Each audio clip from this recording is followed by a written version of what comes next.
Hello नमस्ते सबैजनालाई Nepali share बजार अफिसियल युट्युब च्यानलमा यहाँहरूलाई हार्दिक स्वागत गर्दछु। यस युट्युब च्यानलमा मैले नेपाली शेयर बजार र अर्थतन्त्र सम्बन्धी सम्पूर्ण पुराना जानकारीहरूलाई भिडियो मार्फत नियमित रूपमा तपाईहरु समक्ष प्रस्तुत गर्दै आएको छु र आजको भिडियोमा पनि मैले तपाईलाई नेपाली शेयर बजारमा आउँदै गरेको एक नयाँ चर्चित कम्पनीको बारेमा र यसले निष्कासन गरेको झन्डै 1 अर्ब 50 करोड रुपैयाँ बराबरको सर्वसाधारण शेयर अर्थात् आईपीओ को बारेमा चर्चा गर्नेछु र यदि तपाई पनि यसबारे सम्पूर्ण जानकारी पाउन चाहनुहुन्छ भने यो भिडियोलाई अन्त्यसम्म हेर्नुहोला। मैले यसमा सबै जानकारीहरू समावेश गरेको छु साथीहरु, जस्तो कि कहिले आउँदै छ, कति किता भर्न सक्छौं हामीले, कम्पनीको अवस्था कस्तो छ लगायत सबै जानकारीहरू। र यदि तपाई नेपाली शेयर बजार अफिसियल युट्युब च्यानललाई पहिलोचोटि हेर्दै हुनुहुन्छ भने कृपया च्यानललाई सब्स्क्राइब गरी अल नोटिफिकेसनलाई अन गरिदिनु होला। ल आउनुस् भिडियोलाई अघि बढाउँ।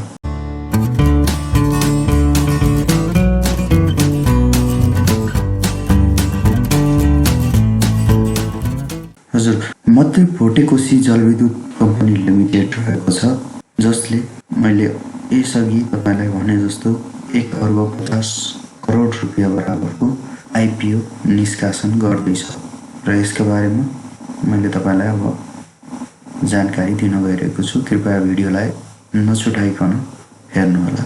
नेपालमा जलविद्युत क्षमतालाई विकास गर्नको लागि र उत्पादन बढाउनको लागि सन् 2010 जुलाई 29 मा मध्य भोटेकोशी जलविद्युत कम्पनी लिमिटेडको स्थापना भएको हो र यो कम्पनी यसकारण पनि चर्चित छ, जसको आईपीओ आउनुभन्दा पनि अगाडि नै चर्चित छ कि यो एउटा सेक्युर अथवा सुरक्षित लगानीको एउटा गन्तव्य हुन सक्छ लगानीकर्ताहरूको लागि, किनभने यसमा सरकारी पक्षको पनि लगानी रहेको छ, जस्तो कि एनईए नेपाल विद्युत प्राधिकरणको चिलिमे हाइड्रो पावर कम्पनी रहेको छ।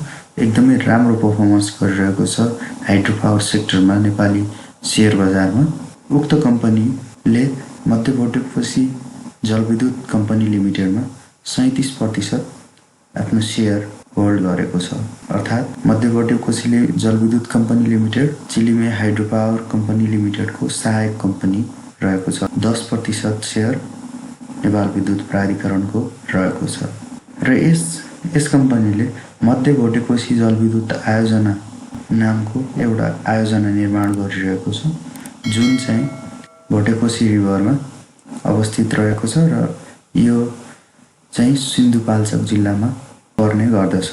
यस कम्पनीले निर्माण गरिरहेको मध्य भोटेकोशी जलविद्युत आयोजनाको कुल क्षमता निर्माण पश्चात 102 मेगावाट हुनेछ र यसअघि कम्पनीले आयोजना सुरु गर्दा यो आयोजना 2077 सालको अन्तिममा पूरा भइसक्ने र निर्माण अर्थात् उत्पादन सुरु गर्ने भन्ने योजना रहेको थियो, जुन चाहिँ यो विविध जस्तो यो कोरोनाहरूको कारणले गर्दा पनि यसमा केही ढिलाइ भएको ठानिएको छ।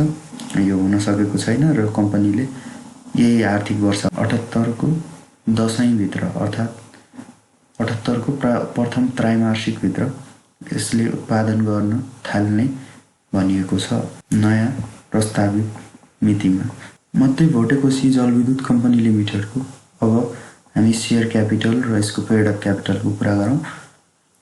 यस कम्पनीले स्थापना हुँदा 6 अर्बको चुक्ता पुँजीको प्रस्ताव गरेको थियो, जुन चाहिँ अहिलेसम्म पनि पुगिसकेको छैन र यही 6 अर्ब प्रस्ताव पुगाउनको लागि कम्पनीले आईपीओ निष्कासन गरिरहेको छ र यस कम्पनीमा शेयर क्यापिटलको कुरा गर्नु पर्दाखेरि 51% प्रोमोटर शेयर रहेको छ, जस्तो कि 37% चिलिमे हाइड्रो पावर कम्पनी लिमिटेडको शेयर रहेको छ। यसमा 10% नेपाल विद्युत प्राधिकरणको शेयर रहेको छ। यस्तै अरू प्रोमोटरहरू पनि रहेका छन्। त्यस्तै पब्लिक शेयर चाहिँ यस कम्पनीमा 49% रहेको छ र यहाँ के बुझ्नुपर्ने कुरा छ साथीहरु, म तपाईलाई बताउन गइरहेको छु कम्पनीको पब्लिक शेयरको स्ट्रक्चर बारे। 24% अर्थात् हाम्रो जुन 49% पब्लिक शेयर थियो त्यसमध्येको 24% यसरी विभिन्न प्रमोटरहरूलाई कम्पनीले बाँडेको छ। जस्तो कि कर्मचारी सञ्चय कोषका सञ्चयकर्ताहरूलाई 19.5% छुट्याएको छ र जसमा चाहिँ 1 करोड 17 लाख किता सेयर पर्दछ। त्यस्तै यस कम्पनीका प्रमोटर सेयर होल्ड गर्ने कम्पनीहरूको कर्मचारीहरूको लागि 3.5% छुट्याइएको छ, जसमा चाहिँ 21 लाख किता सेयरहरू रहेका छन्। त्यस्तै विभिन्न यस कम्पनीको निर्माण गर्नको लागि लोन दिने कम्पनीहरूको कर्मचारीहरूको लागि 1 किता अर्थात् 6 लाख किता सेयर छुट्याएको छ। जम्मा 49% पब्लिक सेयरमा 24% यसरी कम्पनीले आफ्नो प्रमोटरहरूको लागि भनेर छुट्याएको छ। अब यसमा पनि 49% पब्लिक सेयरमा 24% जुन चाहिँ मैले अगाडि देखाएँ 24% बाँडेको र त्यो चाहिँ जम्मै 1 करोड 44 लाख किता सेयर रहेको छ। सेयर त्यो चाहिँ यस कम्पनीले 2075 सालमै आइपिओ निष्कासन गरेर बाँडफाँड गरिसकेको छ, सबै कम्पनीलाई बाँडिसकेको छ। जम्मा पब्लिक सेयर 49% थियो र त्यसमध्ये 24% विभिन्न प्रमोटरहरूलाई यसअघि नै बाँडिसकेको छ। अब बचेको 25% सेयर रहेको छ र यो चाहिँ जम्मी 1 करोड 50 लाख किता सेयर रहेको छ, जुन चाहिँ कम्पनीले आफ्नो दोस्रो चरणको आइपिओ अन्तर्गत 2077 सालमा निष्कासन गर्न गइरहेको छ र पब्लिकले अर्थात् लोकलले भर्न पाउने सेयर चाहिँ यही आउँदै गरेको सेयर रहेको छ। र यस्तै कम्पनीले 25% बाँकी रहेको पब्लिक सेयरबाट 25%बाट पनि 10% त्यो भनेको 60 लाख किता सेयर लोकल अर्थात् प्रभावित क्षेत्रहरू जुन चाहिँ सिन्धुपाल्चोकमा अवस्थित रहेको छ र सिन्धुपाल्चोकका स्थानीय बासिन्दाहरूलाई यसले अब आउने प्रथम चरणमा आइपिओ निष्कासन गर्नेछ र त्यस्तै बाँकी रहेको 15% र त्यो भनेको 90 लाख किता जुन चाहिँ जेनरल पब्लिक अर्थात् सर्वसाधारणहरूको लागि थर्ड फेजमा निष्कासन गर्नेछ। र यो सेकेन्ड र थर्ड फेज भनिरहेको छ साथीहरू। फर्स्ट फेज चाहिँ कम्पनीले अघि भने जस्तो फर्स्ट फेजमा यसले प्रमोटरहरूको लागि 24% आइपिओ निष्कासन गरिसकेको छ र अब दोस्रो र तेस्रो चरणको अर्थात् 25% साधारण सेयर अब यस कम्पनीले निष्कासनको क्रममा रहेको छ र यी 25% सेयर अर्थात् 1 करोड 50 लाख किता सेयर प्रति 100 रुपियाँको दरले यस कम्पनीले बिक्री गर्नेछ र जसबाट कम्पनीले 1.5 अर्ब बराबरको पुँजी प्राप्त गर्नेछ। र आउँदै गरेको आइपिओको लागि यस कम्पनीले रेटिङ पनि सम्पन्न गरिसकेको छ, जसले केयर नेपाल रेटिङबाट ग्रेड 4 बराबरको रेटिङ यस कम्पनीको आइपिओले प्राप्त गरेको छ, जुन चाहिँ एउटा कम्पनीको सामान्य अवस्थाभन्दा केही अझै नराम्रो अवस्था रहेको बुझिन्छ र यसमा चाहिँ रिस्क चाहिँ अलिकति लगानीकर्ताहरूको लागि बढी नै भएको मानिन्छ। त्यस्तै issue manager global IML capital limited रहेको छ। आउँदै गरेको यसको मध्य भोटेकोशी जलविद्युत कम्पनी लिमिटेडको आइपिओको निम्ति र यदि सेयर बिक्री भएन आइपिओ मार्फत भने यसको अन्डर राइटर सिआइटी रहेको छ। यसले आइपिओ बिक्री भएन भने चाहिँ यसले आइपिओ किन्ने अर्थात् अन्डर राइट गर्नेछ।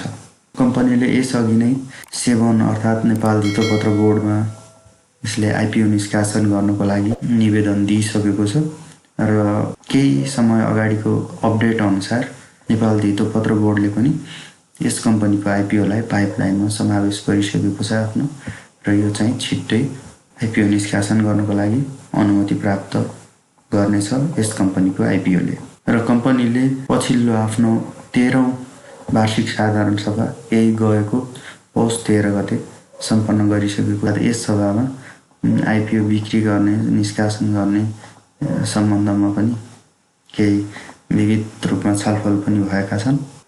र अब यस कम्पनीको आइपिओ कहिलेसम्म आउला भन्नुपर्दा नेपाल धितोपत्र बोर्डमा यसको आइपिओ अनुमति प्राप्त गर्ने अन्तिम चरणमा रहेको छ। करिब यसको लगभग 10 देखि 15 दिनभित्रमा यसले अनुमति प्राप्त गरिसक्नेछ। त्यसपछि चाहिँ करिब 15 दिन अथवा त्यस्तै 2 हप्ताभित्रमा कम्पनीले प्रथम फेजमा प्रभावित क्षेत्रहरूको बासिन्दाहरूका लागि आइपिओ निष्कासन गरिसक्नेछ। यसरी भन्नुपर्दा करिब फागुन महिनाभित्र यस कम्पनीको आइपिओ सर्वसाधारणका लागि निष्कासन भइसक्नेछ। र अब हामीले कति किता एप्लाई गर्ने त यस कुरामा म तपाईँलाई केही बताउन गएको छु। केही समय अगाडि नेपालको इतिहासकै सबैभन्दा ठुलो आइपिओ 8 अर्ब बराबरको आइपिओ निष्कासन गरेको थियो नेपाल इन्फ्रास्ट्रक्चर ब्याङ्क लिमिटेडले, र जसमा इतिहासकै सबैभन्दा धेरै करिब 15 लाख आवेदकहरू पुगेका थिए। उनीहरूले उक्त आवेदन मार्फत कम्तीमा 10 किता एप्लाई गर्नै पर्ने हुन्छ। यसरी हेर्दाखेरि 90 लाख किता सर्वसाधारणका लागि रहेको छ। यो 90 लाख किता सर्वसाधारणको लागि मिनिमम किता चाहिँ 10 किता हुन्छ। जसले आवेदन दिन्छ उनीहरूले 10 किता राख्नै पर्ने हुन्छ। हामीले पछिल्लो केही स्ट्याटसहरू हेर्दाखेरि आवेदकहरूले 10 किताभन्दा धेरै नै एप्लाई गरेको भेटिएको छ। त्यसैले अब यसरी सामान्यतया हेर्नुपर्दा 90 लाख किता सेयरलाई 10 ले भाग गर्दा, मिनिमम क्वान्टिटीले भाग गर्दा पर्दाखेरि 9 लाख जनाको आवेदन हुनुपर्ने देखिन्छ।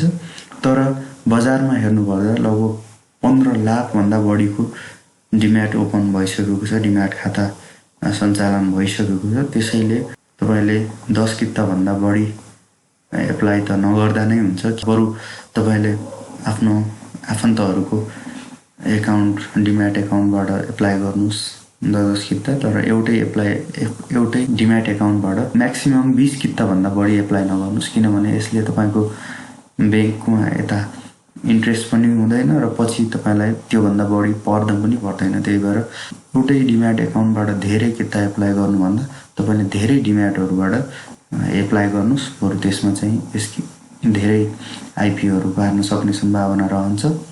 त्यसैले यस कम्पनीको आइपिओ तपाईँले किता वा 20 किताभन्दा बढी चाहिँ एउटा डिम्याटबाट एप्लाई नगर्नु होला। र यो थियो जानकारी साथीहरू। नेपाली सेयर बजारमा अब केही लगत्तै आउँदै गरेको मध्यवर्ती कोशी जलविद्युत कम्पनी लिमिटेडको 1 अर्ब 50 करोड बराबरको आइपिओ अर्थात् सेयर बारेको जानकारी। र आशा छ यो भिडियो यहाँहरूलाई एकदमै जानकारीमूलक रह्यो होला भन्ने। र यदि यस्तै जानकारीमूलक भिडियो नेपाली सेयर बजार सम्बन्धी हेर्न चाहनुहुन्छ भने यस युट्युब च्यानल सब्सक्राइब गरी अल नोटिफिकेसनलाई अन गरिदिनु होला भन्दै आजको यस भिडियोबाट बिदा माग्न चाहे। हस्त, नमस्ते।